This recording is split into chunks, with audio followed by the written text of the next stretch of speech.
सार।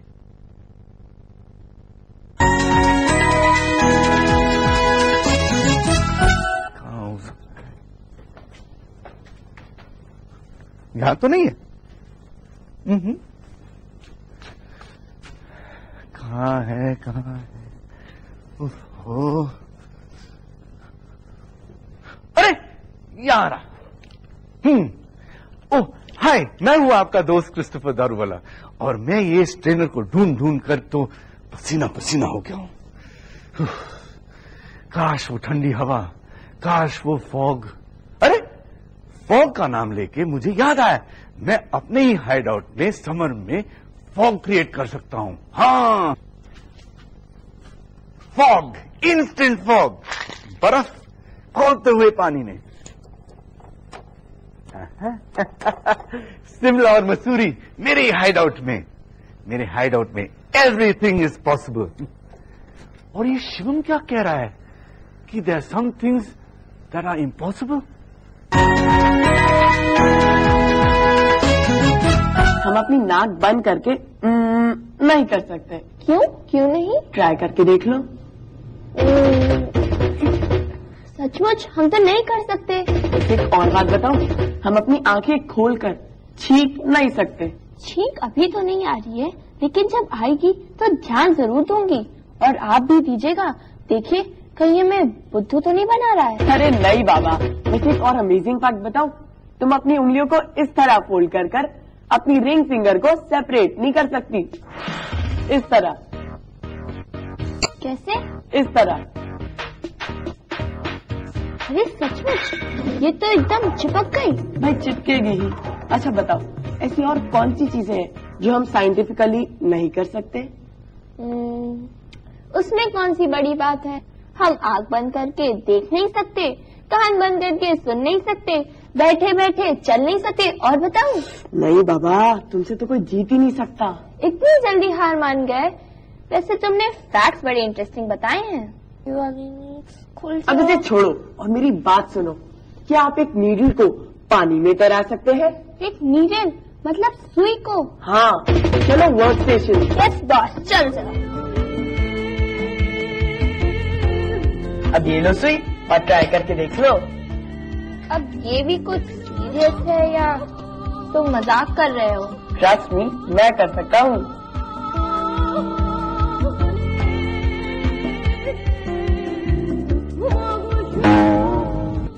ये तो डूब गई। अच्छे से ट्राई करो यार। रुको तुम मजाक कर रहे हो? पक्का है? मैं कर सकता हूँ और मुझे देखने के बाद आप सब भी कर पाएंगे।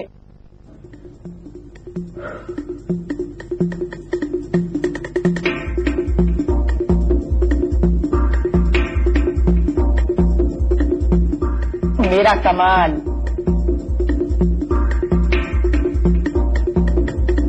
ये क्या कर रहे हो? देखते जाओ।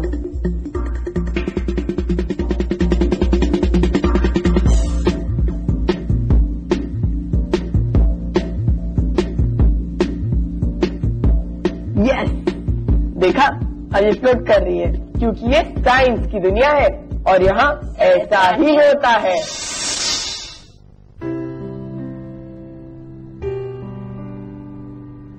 पानी का ये ग्लास पूरा भरा है और अब हम भर देते हैं पूरे से भी ज्यादा।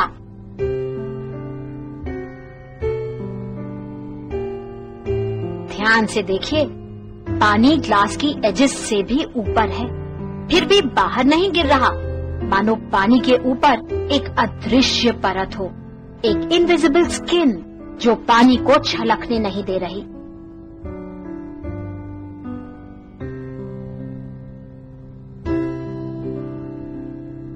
पानी की इसी अजब प्रॉपर्टी को कहते हैं सरफेस टेंशन, सतही तनाव।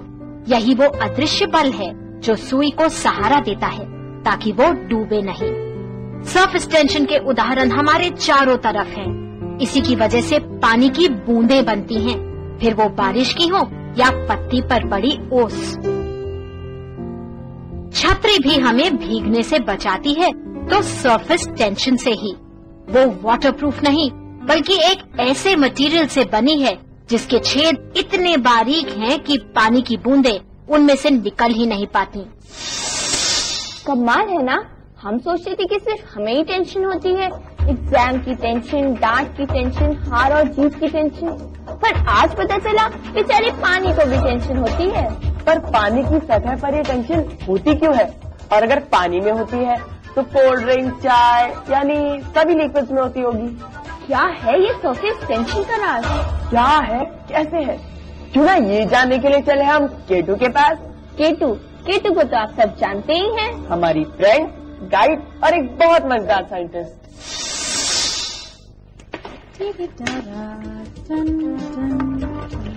हेलो केटू। तुम लोग? वैसे मैं तुम लोगों के बारे में ही सोच रही थी। भाई आपने याद किया और हम आ गए। वैसे केटू आप ये कर क्या रही हैं? इसे कहते हैं साइंस। खैर, तुम दोनों की शक्लें देखकर ऐसा लग रहा है कि तुम कुछ पूछने आए थे। पूछो।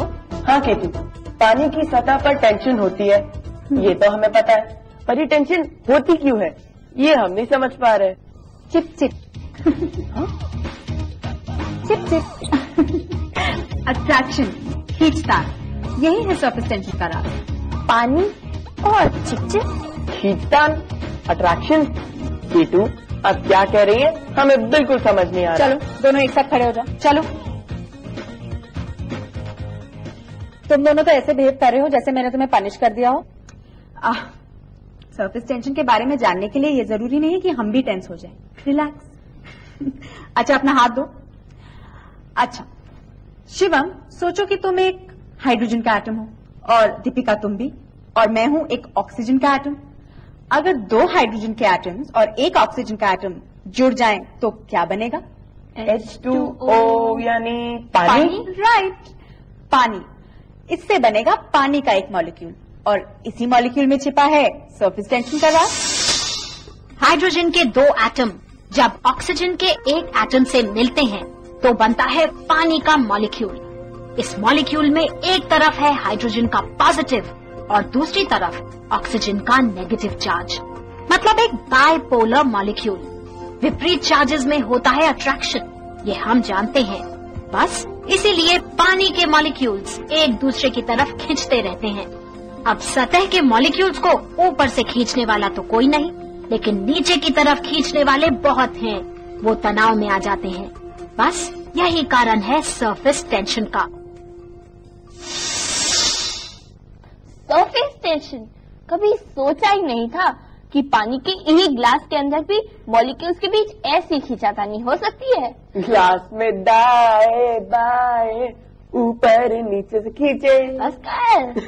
यानी मॉलिक्यूल्स के बीच में टग ऑफ वॉर, नतीजा पानी की सतह पर खींच जाती है एक इनविजिबल स्किन। कितने क्लियरली समझ में आ गया ना सरफेस टेंशन। हमने भी पूछा केतु से कि सरफेस टेंशन के बारे में कुछ और बताइए, तो पता है वो क्या बोली? जानना चाहते हो अगर पानी की सतही तनाव, तो बच्चों तो बबल्स है बनाओ। आप बनाइए सोप बबल्स जैसे दीपिका और शिवम ने कहा। मैं बनाता हूं बलून कबाब।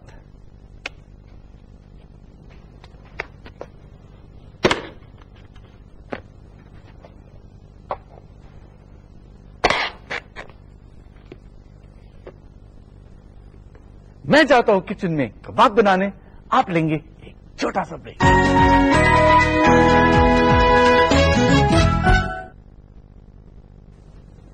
अरे ये बबल्स तो फूट जाते हैं। हाँ।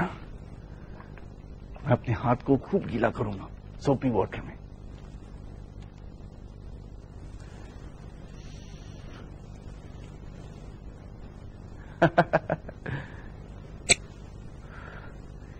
इन बबल्स के पीछे कोई राज की बात जरूर होगी।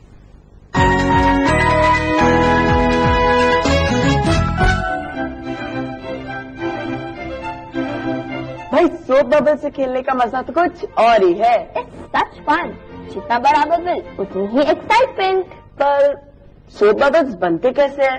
आखिर इनका पानी के सरफेस टेंशन से क्या रिश्ता? वही पानी जिसके बबल्स बनते और फट से फट जाते हैं। मतलब क्या हुआ इसका? क्या ये कि पानी की सरफेस टेंशन साबुन के सरफेस टेंशन से ज्यादा है, या फिर इसका उल्टा, किसकी कम किसकी ज्यादा कैसे पता करें? आइडिया, सुई पानी में इसलिए तैरती है क्योंकि पानी की सरफेस टेंशन उसे सपोर्ट करती है, राइट? राइट। तो क्यों ना पहले पानी पर सुई तैराते हैं और फिर उसमें साबुन डाल देते हैं। सरफेस टेंशन के सहारे ये सुई तैर रही है। सरफेस टेंशन मतलब सतह के मॉलिक्यूल्स के बीच का तनाव।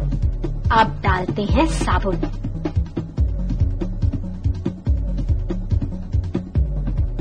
साबुन डालते ही ग्रुप, सुई गई डूब। मतलब साबुन ने पानी की सरफेस टेंशन को या तो कम कर दिया है या तोड़ दिया है।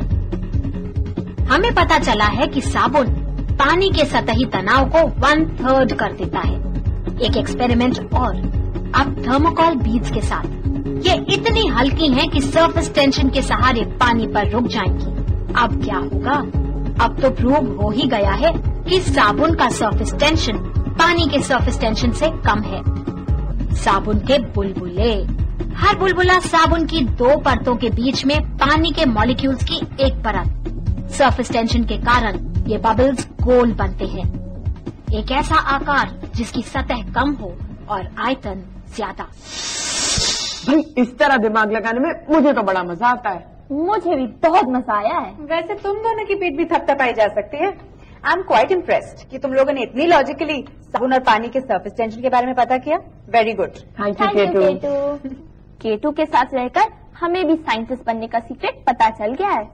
Observation, logic, analysis, plain and simple समझबूझ। वैसे केटू, हमें सरफेस टेंशन तो समझ में आ गई, लेकिन मुझे नहीं लगता इस कोर्स का कोई यूज है। कोई भी यूज नहीं। हाँ केटू, सरफेस टेंशन ना होती, ना फल होता ना फूल, हम होते गंदे, साफ ना होती जो धूल। ना फल होते ना फूल, साफ न होती धूल। दोनों नहीं गेस कर पाए। फिर तो मेरे क्लू में ही कोई गड़बड़ी है। चलो एक एक्सपेरिमेंट करते हैं। तुम लोगों के पास कैपिलरीज है? अब मुझे थोड़ा पानी दो जल्दी से। ये रहा पानी, इसमें डाल दो। शिवम तुम्हारे पास रंग होगा? Red colour will do. It will. अब सोच के बताओ, पानी कैपिलरीज में चढ़ेगा कि नहीं? आप भी सोचिए, पानी चढ़ेगा कि नहीं, और अगर चढ़ेगा तो कितना? मेरे हिसाब से तो चढ़ेगा। आफ्टर ऑल पानी जो है, और उस लेवल तक चढ़ेगा जहाँ तक बीकर में पानी है। Shivam Shivam, you are wrong. देखो पानी कैपिलरीज में कितना ऊपर तक चला गया है। यही तो है पानी का सरफेस टेंशन, पानी के चिपचिपेपन का कमाल। इसे कहते हैं कैपिलरी एक्शन। ट्यूब जितनी पतली होगी, पानी उतना ही ऊपर चढ़ेगा। आप ये देखिए और समझिए सरफेस टेंशन की इम्पोर्टेंस, और ये भी कि मैंने क्यों कहा था सरफेस टेंशन नहीं होगी तो ना फल होगा ना फूल, ना साफ होगी धूल। आप लोग समझिए और आप भी। मैं चलती हूँ। पानी तो नीचे बहता है, फिर पौधों में ऊपर खाना कैसे पहुंचा देता है? सीक्रेट है सरफेस टेंशन। इमेजिन करिए बहुत सारी कैपिलरीज। अब कैपिलरी एक्शन से पानी का एक मॉलिक्यूल जहाँ जाता है, वहीं उसके पीछे पीछे और भी मॉलिक्यूल्स चल देते हैं। पानी ऊपर चढ़ता जाता है। अब रही बात मिट्टी और गंदगी साफ न होने की। पानी की सरफेस टेंशन ज्यादा है, वो मैल से दूर रहता है, लेकिन साबुन उसकी सरफेस टेंशन कम कर देता है। अब वो पहले से ज्यादा गीला हो जाता है। वैसे भी साबुन का स्ट्रक्चर अजब है। उसके मॉलिक्यूल्स एक सिरे से पानी को पकड़ते हैं और दूसरे सिरे से मैल को। साबुन का पानी कपड़े के अंदर घुसकर मैल को बाहर खींच निकालता है। अब ये तो हम सब जानते हैं कि गर्म पानी में साबुन डालो तो गंदगी और भी साफ होती है। मतलब यही हुआ ना कि गर्म पानी का सरफेस टेंशन ठंडे पानी के सरफेस टेंशन से कम है। तो समझ में आई ना कपड़ों की धुलाई की साइंस। क्या कमाल की चीज है ना साबुन। एक तरफ हाइड्रोफोबिक मतलब पानी से डर, और दूसरी तरफ हाइड्रोफिलिक मतलब पानी से प्यार। एक तरफ से मैल को पकड़ता है और दूसरी तरफ से पानी को, और कर देता है धुलाई।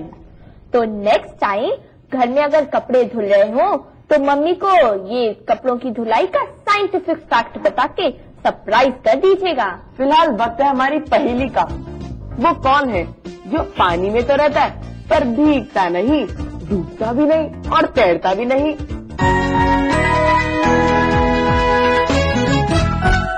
वो कौन सी चीज है जो डूबता भी नहीं, तैरता भी नहीं और गीला भी नहीं होता? शायद वो बर्फ हो सकती है। इसका आंसर वही देंगे जिन्होंने ये प्रश्न पूछा है। But I have a question for you. क्या आप ये बर्फ को उठा सकते हैं बिना हाथ लगाए इस धागे के सहारे? अरे ये तो मुझसे भी नहीं हो रहा। कुछ सोचना ही पड़ेगा। लेते हैं एक छोटा सा ब्रेक। मैं तो इसको उठा के ही रहूंगा। आइडिया।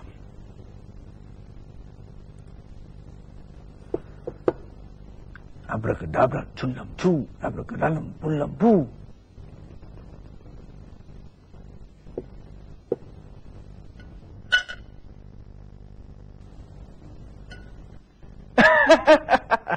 क्यों कर दिया ना मैंने आपके ऊपर जादू? अरे एक कोई जादू नहीं था, मैंने सिर्फ इसके ऊपर थोड़ा सा नमक छिड़क दिया था। ये था मेरा जवाब। अब हम शिवम और दीपिका का जवाब देखते हैं।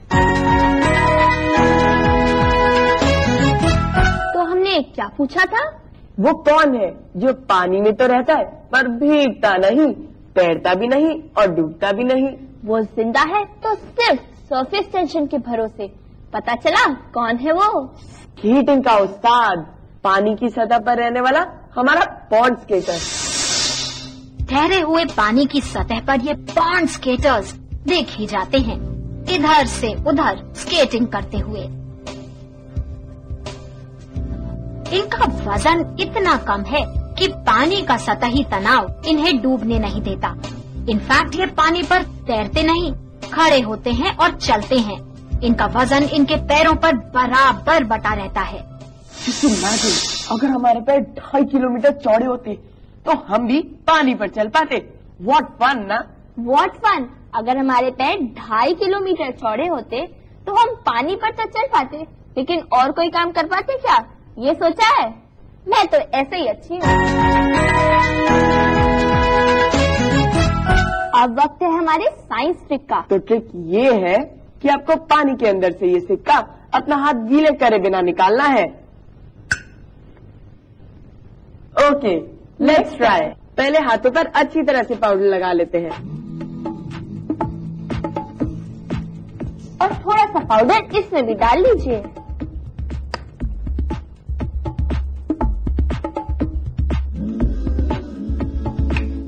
अब निकालते हैं कॉइन। देखा, कॉइन बाहर और हाथ सूखा का सूखा। कैसे? पाउडर होता है हाइड्रोफोबिक, मतलब उसे लगता है पानी से डर। ये सब सरफेस टेंशन का कमाल है। पाउडर पानी से गीला नहीं होता और इसीलिए हाथ सूखे के सूखे रहते हैं। अरे ये तो मैं भी कर सकता हूँ, वो भी बिना पाउडर के।